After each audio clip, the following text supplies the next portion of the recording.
who's here. Thank you so much for the opportunity to Action for Accountability. So, when I was in grade 7, and this was now a good many years ago, my school, which was Flamingo Primary, decided to host our farewell at the Extension 5 swimming pools. And they'd broken from tradition because, normally a farewell is where you sit down, you have a lunch or a supper, you dress up for it. And this year the school decided to break with tradition and they gave us a braai at the Extension 5 swimming pools. And we swam, we played, we laughed. And for us in some ways that year in grade 7, it was our final childhood memories together, because after that we would be leaving for high school and different high schools in different parts of the provinces. So when Action for Accountability and Auntie Zarina shared with me pictures of the Extension 5 swimming pools in their current state today, I was quite angry. Because in our community, not everyone here has access to a private swimming pool. Not everyone has a swimming pool at their homes. And not everyone can go to the seaside, to Durban or Cape Town every year to swim at the beach. And for many of us, the December holidays, for us to take a mental health break or just to spend a bit of time with family, we go to the pools in our community. And I think that in its current state of filth and disrepair, we deny the children of our community, the children who visit our community, as we heard, there are surrounding areas that spend time at these swimming pools, and the school children who go there every year or every December holidays to swim, we deny them access to this important recreational facility. We deny them the opportunity to learn how to swim and just to have a bit of fun. So I was going through trying to look at some news or articles about the Extension 5 swimming pools and why is it in its current state. And what I found was that on the 30th of August, the city of Joburg was thrilled to announce, those are the words that they used, that there are a number of swimming pools opening for the upcoming swimming season, and that the now fired MMC Guamanda and his team were going to conduct oversight visits to all of these various public swimming pools. Extension 5 swimming pools, however, were not listed. There were about 9 swimming pools in the city of Joburg that would not be opening. And the reason it was given was that it was either due to vandalism, stripping, or major renovations or construction. But I couldn't find further information. I don't know, maybe Radio Islam or the Rising Sun would have written about this previously, but there seemed to have been a lack of information about what was wrong with the pool, why was it closed, when was it closed, when was it promised to be reopened, who is conducting renovations at the school, who was given the tender for this, on what basis were they given the tender, have the renovations started, has there already been money put into it, how much money has been put into it if so, how much has been spent already, how much is left to spend. What is wrong with what has been done already, if something has been done.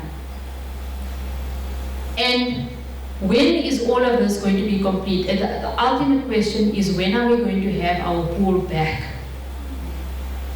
And I asked myself, why isn't this information available? This is a public pool. There is public money being put into it. It's our money, our taxes that we're putting into this facility. How do we not know who is the contractor for this thing? And previous experiences in our province, at a national level, in our communities, we've seen the issue of the taxi rent, should have taught us that we have to ask questions. We can't let this slide, that there's no information publicly available. So the example of the Extension 5 swimming pool shows us that we firstly need to understand the concept of accountability. We can help fix potholes, we can go to the Extension 2 park and paint the swings, we can protest from time to time and we can get the media there, but does it result in actual accountability? Do the people who need to be giving us answers in fact come to answer in our community? Or does it result in the facts and figures being put before us? And if these facts and figures don't add up, is there someone to take responsibility for it? And when they take responsibility for it, are there consequences for them? And that's what accountability should mean. So, if we want to take the Extension 5 pool again as an example, what does accountability mean in relation to it practically? And for me, there's some standard things that should happen. A couple of years ago, I was fortunate enough to travel abroad. And I saw that as I was driving on certain roads that were being reconstructed or tar being put, there was a board put up. This is the construction company that's involved. This is the date that the construction started. These are the details in relation to the project. Now, I haven't been past the Extension 5 pools in a while. I don't know if there's a board like that up. But can there not be a board that tells us who is the construction company, how much money has been allocated, what is the timeline that the spool or renovation work is expected to be completed? And if there can't be a board, can it be put up online? From our community, can we perhaps have a group of accountants, engineers that will regularly follow the progress of the pool to ensure that the money that's being spent is actually being spent on tiling or whatever needs to be done, and it's not being put into somebody's pocket?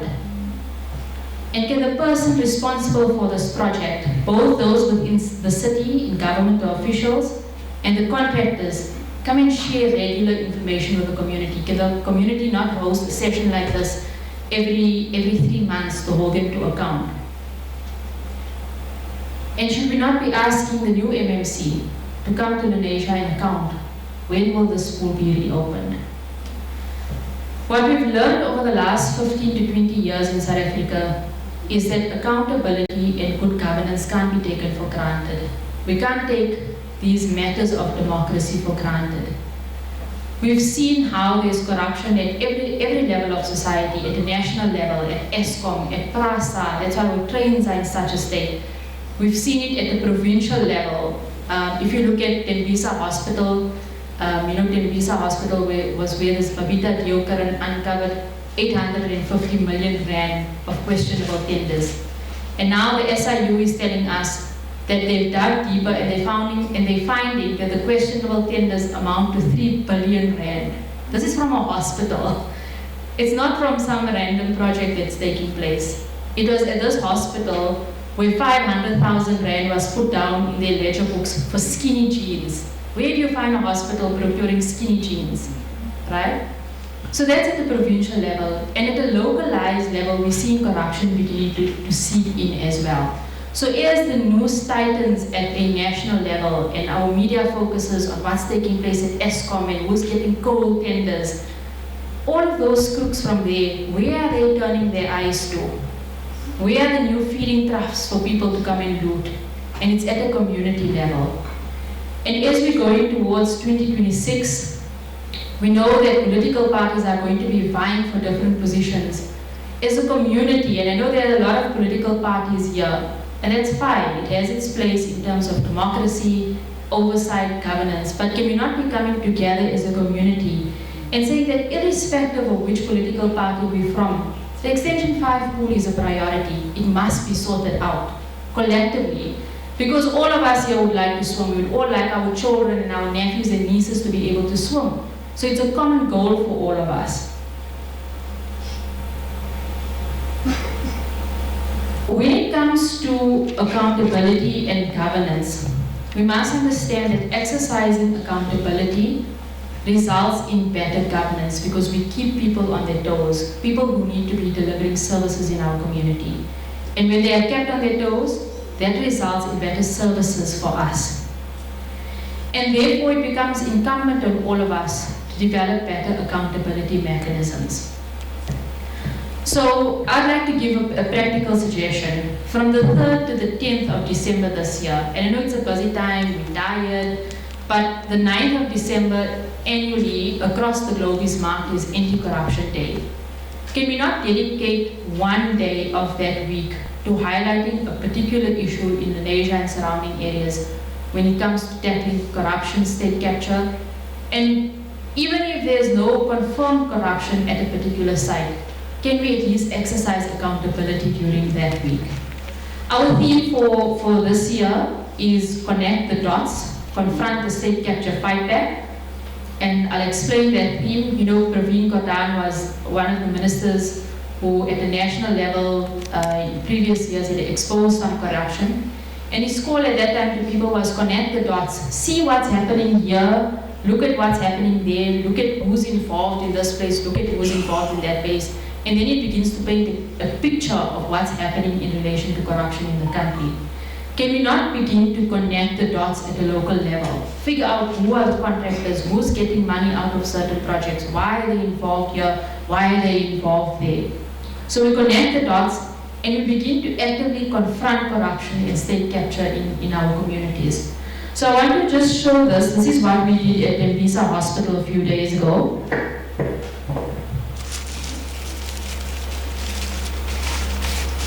I don't know if you can see this. Right, so this is a police tape, as you can see. Obviously going to get real police tape with the crime scene markings on it. So we printed some stickers and it says they connect the dots, scene of alleged crime, corruption and state capture. And we went and we tied it up outside Tembisa Hospital. And we said it's time that there's accountability at this hospital. Because today, they are the people who have allegedly assassinated Babita Deokaran may be arrested, there's court cases taking place, but who ordered the hit, we still don't know. Yeah. There's still no accountability. There's still no accountability on where the money has gone, who has benefited from that money. The media have done extensive investigations, but those who are meant to account, who are in charge of the hospital, there's no real accountability as yet. So we are saying in different parts of the country, can people begin to highlight the sites of alleged state capture and corruption? Now, I don't know what the information is around the Extension 5 swimming pools. If indeed there is a bit of community investigation, if we have access to the budgets and we're able to see that money was spent but no services or there's no real renovations taking place, then can we not do the same thing outside the Extension 5 swimming pools? Yes. So, in conclusion, and Uncle Enos, this goes to your point about ongoing accountability work. Number one, can we dedicate a day during Anti-Corruption Week to highlighting the issues of corruption in this area? And for some, it may be the Extension 5 swimming pools. In other areas, there may be other issues that we want to highlight. Can we try and get information about these renovations or supposed renovations that are taking place? And at Zaakirah, you've spoken about how people learn to get fire applications, etc. Maybe we can exercise a bit of that. Can we mobilize the broader community? So it's not just about Atlantis Swimming Club and their swimmers and their parents, but can we mobilize the broader community? It is about all of the surrounding areas that want to swim during the December holidays to come outside the pool, have a meeting at the pool itself, maybe have a braai day next to the dirty water that's there, and ask the MMC to join us and to come and tell us when the place is going to be fixed. Can we look at the budgets? Can we establish who the contractor is? Can the contractor come and give updates at that particular meeting? Can we, if the contractor is found to be wanting, can we pressurize the city to blacklist the contractor so that there's no future contracts given when work is not being delivered? And all the people in the community, I know that sometimes younger people are, you're busy, you have work, you have kids, etc. All of the old uncles and aunties of our community, you have time every morning.